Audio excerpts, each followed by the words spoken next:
दोस्तों D triple S B D O E Delhi new recruitment rules 2023। हाँ जी दोस्तों, directorate of education Delhi की तरफ से टीजीटी टीचर्स के नए रिक्रूटमेंट रूल्स जारी कर दिए गए हैं। बिल्कुल विस्तार से आपके साथ इस वीडियो में हम शेयर करने जा रहे हैं।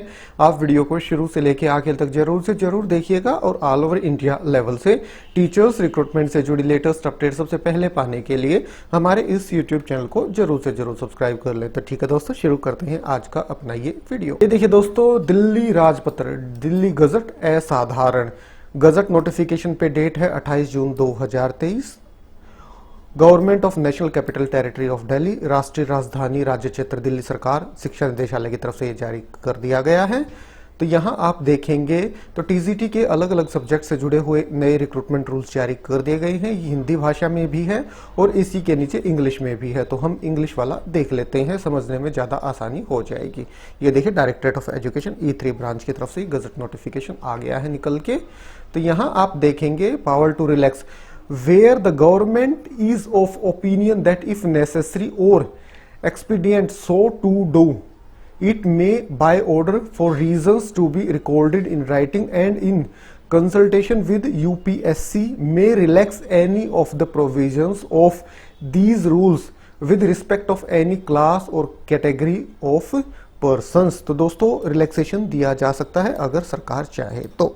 क्यों कर रहा हूं ये पॉइंट मैंने क्यों बताया है, आपके साथ शेयर किया है, क्योंकि इनमें अपर एज लिमिट 30 साल दर्शाई गई है इन रिक्रूटमेंट रूल्स में। पर उम्मीद है फीमेल कैंडिडेट्स को अपर एज लिमिट में हमेशा की तरह छूट मिलेगी। देखते हैं, नोटिफिकेशन 1-2 दिन में आने ही वाला है। बाकी इसको देख लेते हैं ये किन किन से जुड़ा हुआ है।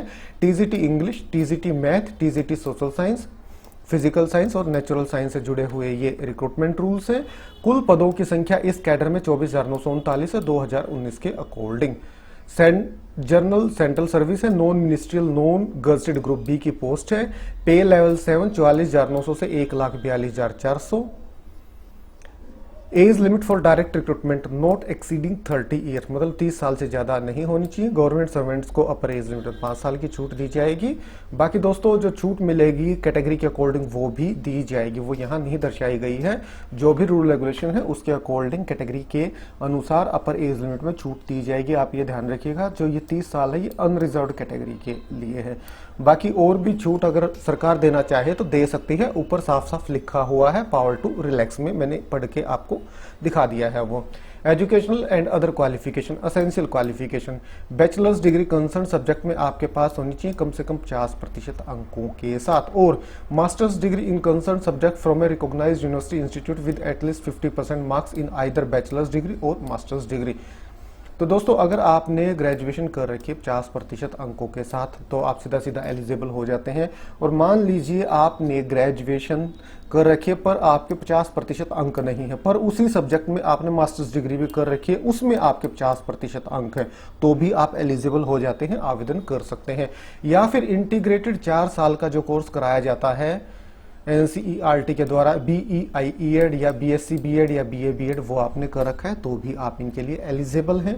और उसी के साथ साथ BEd आपने कर रखी हो या इंटीग्रेटेड BEd MAd जो कोर्स कराया जाता है वो आपने कर रखा हो तो भी आप इनके लिए आवेदन कर सकते हैं।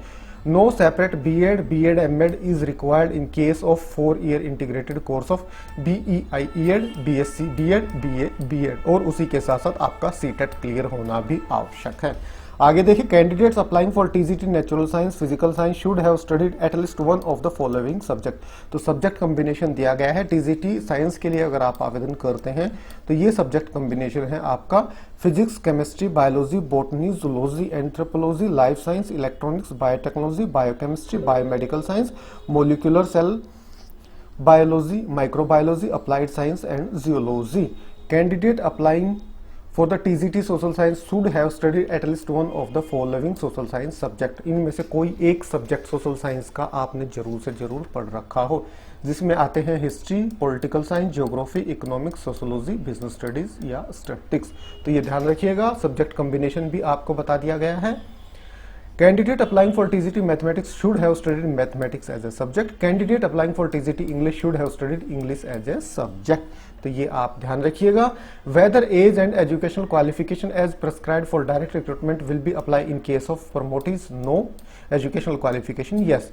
प्रमोशन के लिए कोई आयु सीमा नहीं है, क्योंकि ये तो डिपार्टमेंटल कैंडिडेट्स के लिए है। एजुकेशनल क्वालिफिकेशन आपके पास पर होनी चाहिए प्रमोशन के लिए, ये आप ध्यान रखिएगा। पीरियड ऑफ प्रोबेशन 2 साल का प्रोबेशन पीरियड होगा ज्वाइनिंग के बाद। 2 year for promotee as well as direct recruitment.